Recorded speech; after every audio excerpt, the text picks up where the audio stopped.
od malih nogu navijam za Krku, dragi, tako su me odgajali, šalim se.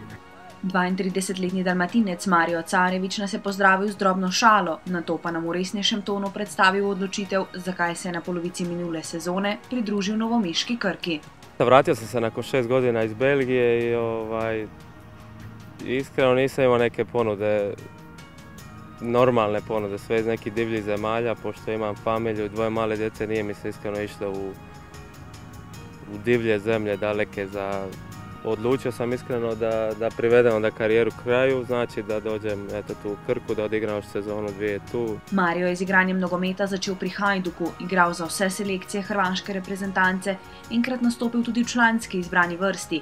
Klubska kariera pa ga je nato vodila preko Saudske Arabije v Nemčijo k Stuttgartu, od tam ponovno v Split, nato pa za 6 let v Belgijo, kjer je igral za Lokeren in Kortrijk. V zadnji belgijski sezoni pa je bil posojen v izraelski Makabi. Odločitev, da poskusi v slovenski ligi blizu hrvaške meje, ima tudi družinsko ozadje.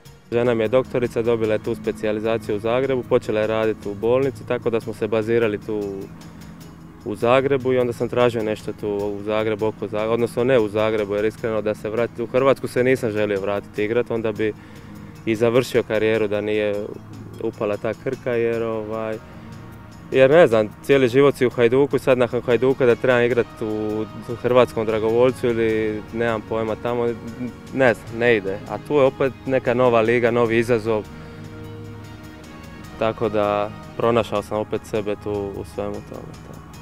V slovenski ligi je debitiral v prvem spomladanskem krogu lanske sezone z zmago Krke pri Olimpiji in bil vso pomlad v prvi 11-terici trenerja Adnana Zivčevića. V 33. krogu je na gostovanju pri Zavrču vpisal podajo za zadetek, v naslednjem krogu pa na Portugalu na tekmi proti Celju dosegel doslej edini zadetek.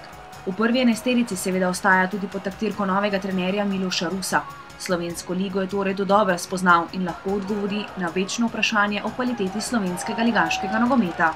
Pa nije loša, po meni iskreno nije loša, ima dosta tu mladih igrača, perspektivnih, stvarno dobrih igrača i mislim da je dobra liga, da je okej, znači.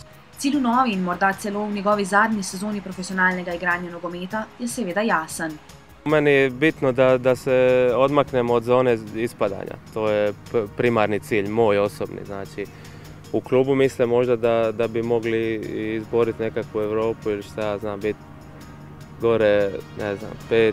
To po meni teško, međutim u nogometu nikad ne znaš, ako te posluži malo sreća, malo nikad ne znaš. Međutim, ja iskreno mislim da budemo li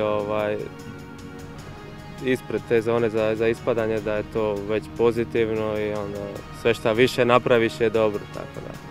Mario je v odgovorih vselej iskren in neposreden, včasih zna vse skupaj začiniti tudi z drobno šalo in v tem slogu je odgovoril tudi na vprašanje, koliko zadetkov si je zastavil za cilj v novi sezoni. Jedan dosta. Jedan i nekoliko asistencije i dosta.